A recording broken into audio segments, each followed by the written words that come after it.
From News Channel 8, this is News Talk with Bruce DePoint.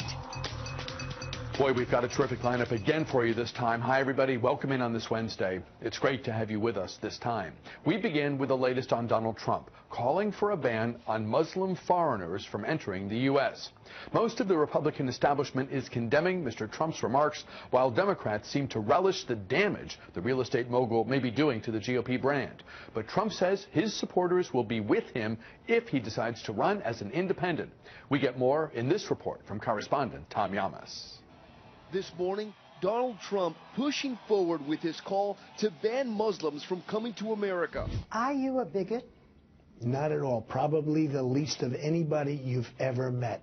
In an exclusive on-camera interview with Barbara Walters, Trump explains the idea for the ban is a direct result from the attacks on the World Trade Center and last week's shooting in San Bernardino. There are people that have tremendously bad intentions. We have to be tough, we have to be smart, and we have to be vigilant. But does that mean being un-American?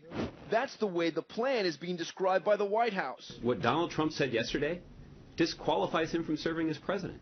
And Republican leaders on Capitol Hill. What was proposed yesterday is not what this party stands for, and more importantly, it's not what this country stands for. Democratic frontrunner Hillary Clinton seizing the moment, trying to put all the GOP candidates under the Trump tent. They are all driving the exact narrative that jihadists want to advance, that we are at war not with barbarous, violent murderers, but with an entire religion. This is a grave mistake. But Trump's fellow candidates are blasting him as well. What he proposed was not well thought out. It was impulsive. He didn't think it through. It violates the Constitution. It places a religious test, and it isn't the best way to do this. You know how you make America great again? Tell Donald Trump to go to hell. The chairman of the Republican National Committee saying we need to aggressively take on radical Islamic terrorism, but not at the expense of our American values. But Trump says he's the front runner for a reason. His supporters know exactly what he stands for. I like what you have to say about the Muslims. We just got to get control. It's a short-term problem. I just think it's going to be good for the safety of the USA. I'm the worst thing that's ever happened to ISIS. The people in my party fully understand that. They're running against me. For the most part, they have no poll numbers. I'm leading by a lot. They get it. They're trying to get publicity for themselves. Tommy Yamas reporting there, and joining us now, Eli Stokols. He's a national political reporter for Politico. Welcome. Good to have you here. Hey, thanks for having me. Thanks very much for your time this time. Senator Marco Rubio says Donald Trump's remarks were impulsive, and yet they have dominated the political discussion in this country from the moment he stepped to that lectern, that podium in Mount Pleasant, South Carolina, and read that statement where he referred to himself in the third person. I mean, this is what American politics is about at this moment. Yeah, I mean, Jeb Bush called him unhinged. Everybody's been piling on for the most part. Most Republicans, with a couple exceptions, Ted Cruz, been a little more reluctant to criticize. But I suppose we shouldn't be surprised at this point that Donald Trump has upended yet another news cycle and dominated all coverage of this and taken all the attention away from the Republicans who'd like to put Hillary Clinton on the defensive and from other Republicans who would like to get their narrative into the news cycle. He makes it impossible for them to do that.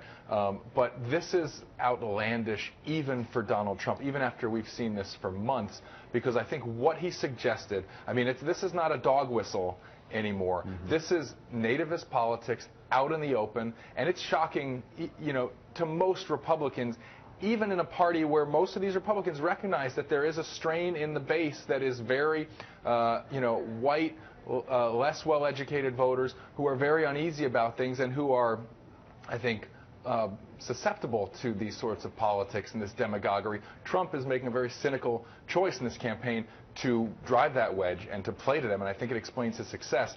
But this is taking that to the nth degree, and I think it's shocking even for him. You talk about the demographic characteristics that probably define Donald Trump's base in the main. We can add to the list of descriptors that you offer, anxious. There's that sense of anxiety about how the country has changed, about where people who've grown up used to things being a certain way, where they find themselves, where they see themselves, what the future represents in a country where many things don't appear to be as they were. Yeah, I mean, Donald Trump is exploiting something that has been latent in, the base of the Republican Party. We first saw it with the Tea Party movement after 2010, or really during the 2010 election, really after Obama took office. I mean, a lot of these things in this sort of this sense that where is this country going, that a lot of deeply conservative white voters have, that is something that Donald Trump is exploiting in this election, and it's serving him very well in the near term. If you care about poll numbers, if you care about who's winning the coverage battle every day and driving the narrative, it's Donald Trump. But can he actually win the primary this way? And if he does, can he win the general election? And I think a lot of people look at this and say, this is very cynical, but he's going to maybe be in this primary fight for a while. But if he wins, this almost completely ends his chances of actually being elected president, puts a lot of Republicans in the RNC on the defensive as to can we even support this guy. I mean, and it puts even folks like Ted Cruz. If Ted Cruz is the nominee, he'll have to answer questions in the general election. Why didn't you come out harder and say that you opposed Donald Trump for this? It sounded like you were okay with it. That'll come up if Cruz is the nominee as well. Your Politico colleague Jake Sherman has a must-read piece on the site at this moment about the impact that GOP strategists think a Trump as nominee could have on the down-ballot races. And, of course, President is the big enchilada in November of 2016. It is far from being the only decision voters around the U.S. will make. We know there are a lot of there's a handful of Republican senators in blue or purple states that Barack Obama carried twice, who are up next time and who would like to continue serving. They've got a tough task, even absent Donald Trump. It's there's the House, the question of the House as well. Right now, the GOP, of course, has a majority in both chambers. There's big impact. There's ripple effect potentially, depending on how things play out. I think there are a multitude of concerns for the RNC and for people who care about the Republican coalition as a whole and want this to remain a national party. One is, how much damage is Donald Trump doing day to day to the party brand? This is a party that after 2012 saw huge losses with Hispanic voters and said we need to be a more inclusive, open-facing party. Well, Donald Trump is proving that actually doing the opposite is going to shoot you to the top of the polls, and he's making it that much harder for Republicans as an entire party, as a brand, to present something to the American public that seems a little more inclusive. But you talk about, I mean, one thing I will say is when you talk to a lot of high-level Republicans and people who sit here and are given headaches every day by what Donald Trump is doing, the only salve really is that they still see it as sort of far-fetched that he wins the nomination. And they think that if they wind up with a Marco Rubio, a Jeb Bush, a Chris Christie, these are establishment Republicans, they're still freaked out about Ted Cruz. But if they wind up with somebody who they think is electable and who can still present that face to the American people, that the damage that Donald Trump is doing now will be contained and will not be long-lasting. And I think there's a self-soothing piece to that, because they sit there and they say, oh, it'll still be all right, let's not freak out.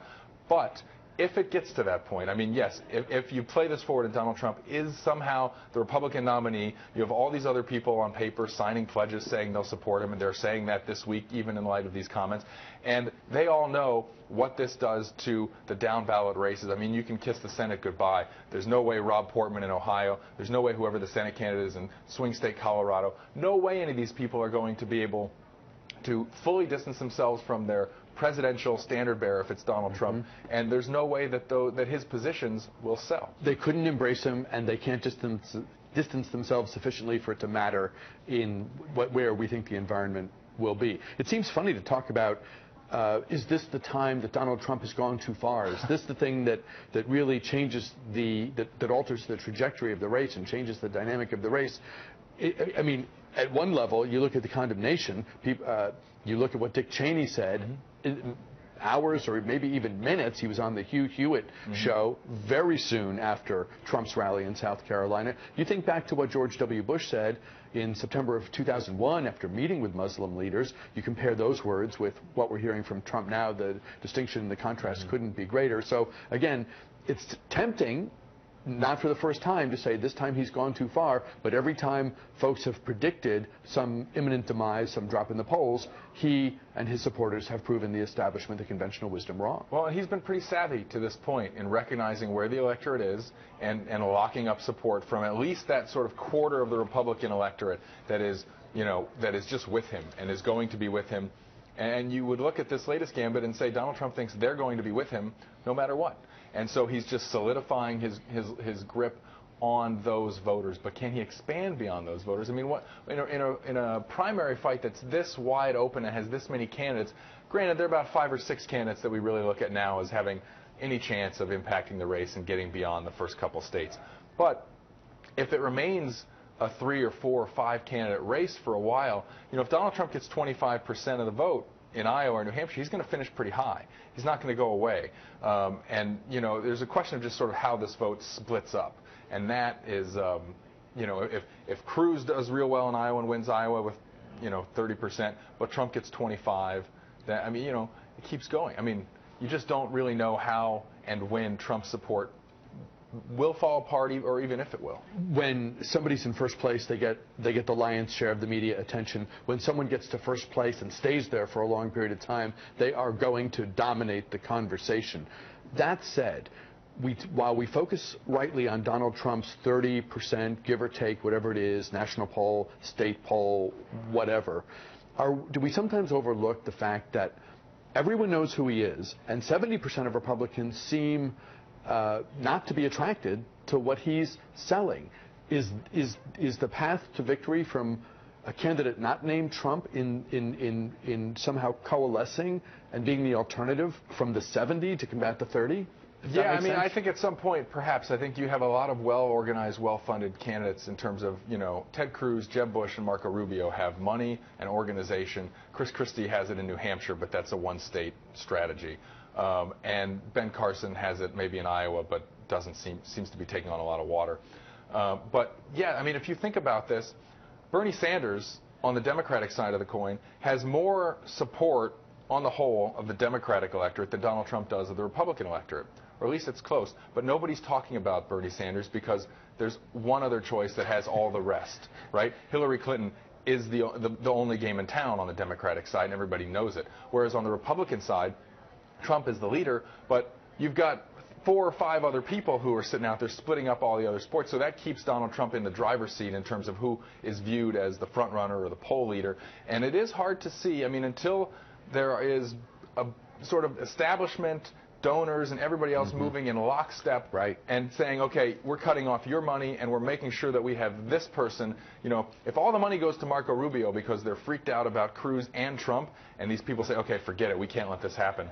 Maybe it's a case where Cruz and Trump split that vote and Rubio comes out ahead because all this, the establishment 40% is with him, and there's so many ways you could draw this up, but this is just an insane primary this time around, and there is no presumptive frontrunner. And the big headache for the RNC is, what if there's still no presumptive frontrunner when we go into the convention?